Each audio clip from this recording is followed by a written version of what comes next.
When Adam Schiff pressed Kristi Noem over a $220 million ad campaign, the real issue wasn't just the price tag. It was about accountability, conflicts of interest, and whether public funds are being used to serve the public or to elevate political figures. Let me ask you about a different subject, and that is the waste of resources at your agency, the continued allegations of favoritism and contracting, and let me in particular focus on the $220 million ad campaign, many of which feature you very prominently. An ad campaign that is more expensive than the whole budget for One Fight After Another or any Hollywood blockbuster film. So let me ask you, you said that the president approved this vast expenditure on a media campaign that largely profiles you. How do you know that? Did he approve it to you personally?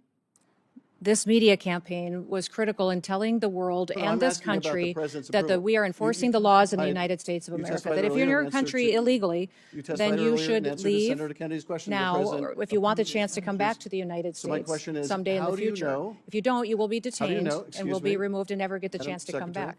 It's been extremely effective in sending the message. Madam Secretary, how do you know the president approved of this $220 million contract? We had conversations and worked with OMB to make sure that the funding was there. Excuse me, I just want to clarify. So you had conversations directly with the president where he approved this $220 million ad campaign that significantly features you? Sir, this campaign was talking about making sure that people knew that our laws were being enforced. Again, I want to make sure that we continue to go through the process. It was a competitive bid campaign. I had nothing of choosing. Excuse me, so the president approved this expenditure? Sir, I've been explaining this to you when it was a competitive process. Well, the career officials at the Department of you Homeland Security don't want to confirm the best president's role in this, and I can understand why.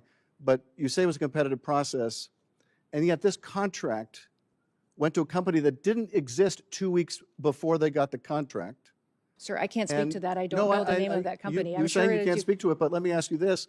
Are you saying it's just a coincidence? It's just a happy circumstance? It's just a fortuitous event that $143 million of that went to a subcontractor that you worked with extensively as governor in South Dakota or during your campaign, that is just coincidental? The same process was followed for this media contract than any other media contract that's happened just a coincidence, at the Department of Homeland Security. I had nothing to do and no political had any choosing of who the contractors, and we don't have a legal process for weighing in on subcontractors. It doesn't exist. Excuse me, just a coincidence also then that this $143 million. To ask questions, you should want the answers. I'm trying to ask a question. You're trying to say that this was a political decision, and it absolutely was not. I'm just asking you. So it's just a coincidence that a $143 million subcontract went to the husband of your press person, also someone that Corey Lewandowski, one of your special government employees, worked with extensively. So that was all a coincidence, right? Because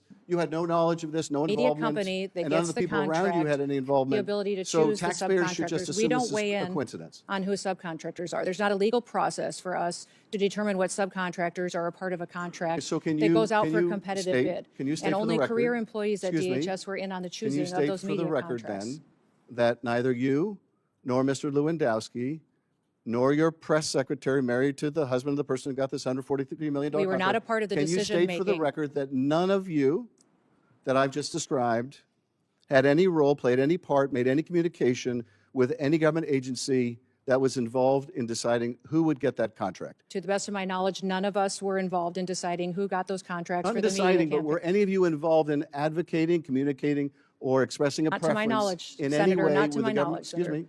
Let me just finish the question.